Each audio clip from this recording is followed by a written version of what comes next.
నిరాశ నిస్పృహలను నిరంతరం సహించి సర్దుకున్న కన్నతల్లి, వడగాల్పుల్లో కందిపోకుండా ఒళ్ళో దాచుకున్న అనురాగవల్లి, ఆకలి కాటుకు వెరవక పాలిచ్చి కన్నీళ్లు మృంగిన కరుణాలవల్లి, అమావాస్య చీకట్లో వెలుగు చుక్కల్ని వెదజల్లి మురిసిన జాబిల్లి,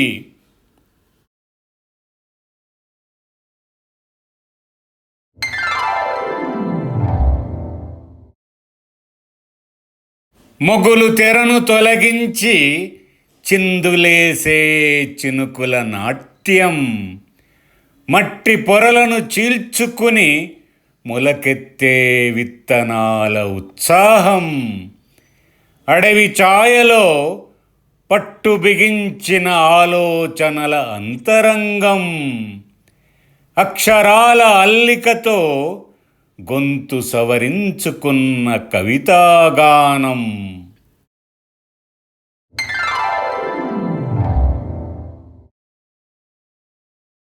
మట్టితో ప్రాణం పోసుకొని మన్నయ్యే బొమ్మ జీవితం, భావాలన్నీ పుస్తకాల గూట్లో అక్షరాలై దాక్కున్న వైనం, పేజీల రెప్పలు మనసుతో పలకరించే జ్వాలా తోరణం, మనుషులు పోయినా ఆగని అనంతమైన ప్రయాణం.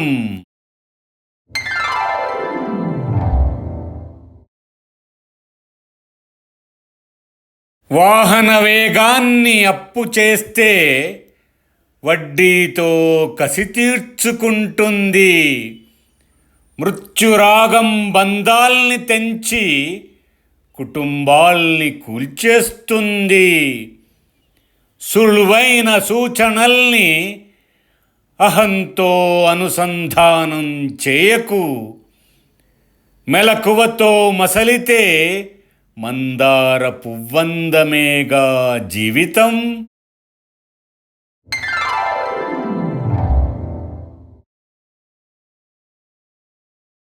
కష్టాల చిక్కుల్ని విసుగువీడి ఓపికతో తీస్తేనేగా సుఖం మందాన్ని దువ్వుకోవడానికి వీలయ్యేది, ప్రేమతో వీపు తట్టి కష్టాల కలుపును పీకేస్తేనేగా నిరాక్షరాస్యత బీడులో చదువు పంట పండేది.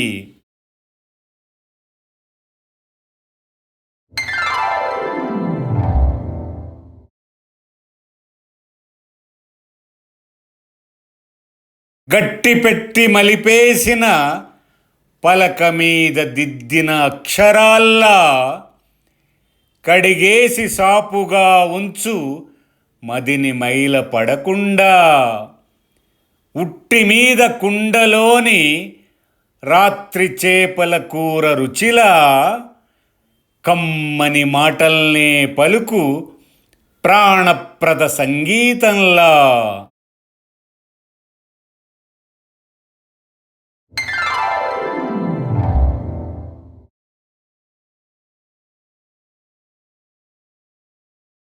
అన్నం మెతుకులతో అంటించిన పేపర్తో పతంగీలు, వాన వరదలో కాగిత పడవలై తేలియాడిన మురిపాలు, గాంధీ తాతనే మరపించిన సొప్పబెండ్ల సక్కని కళ్ళజోళ్ళు, కాలు పెట్టి చేతులు ఇగురంతో కట్టిన ఇసుక పిట్టగూళ్ళు,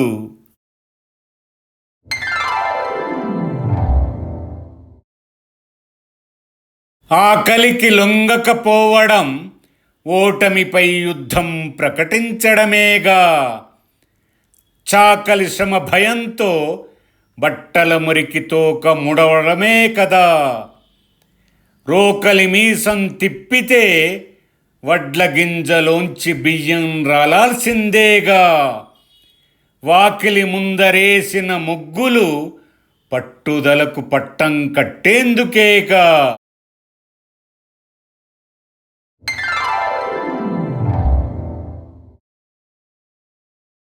మనసు పెట్టి పని చేయకుంటే మనిషిగా పుట్టడమెందుకు? గోడకు మేకును దించలేని రబ్బరు సుత్తెతో కొట్టుడెందుకు? పరులెక్కడ బాగుపడెదరోనని తెప్పను తగిలేసుడెందుకు?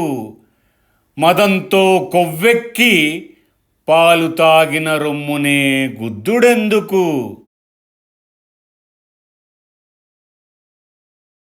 నా మాట వింటూ ఈ వీడియోని వీక్షించిన అభిమానులందరకు నా వినమ్ర ధన్యవాదాలు. ఈ వీడియో నచ్చితే లైక్ చేయండి, షేర్ చేయండి, మరియు మీ అమూల్యమైన అభిప్రాయాలను కామెంట్స్లో తప్పకుండా రాయండి. అలాగే ఛానల్ను సబ్స్క్రైబ్ చేయడం మాత్రం మర్చిపోకండి.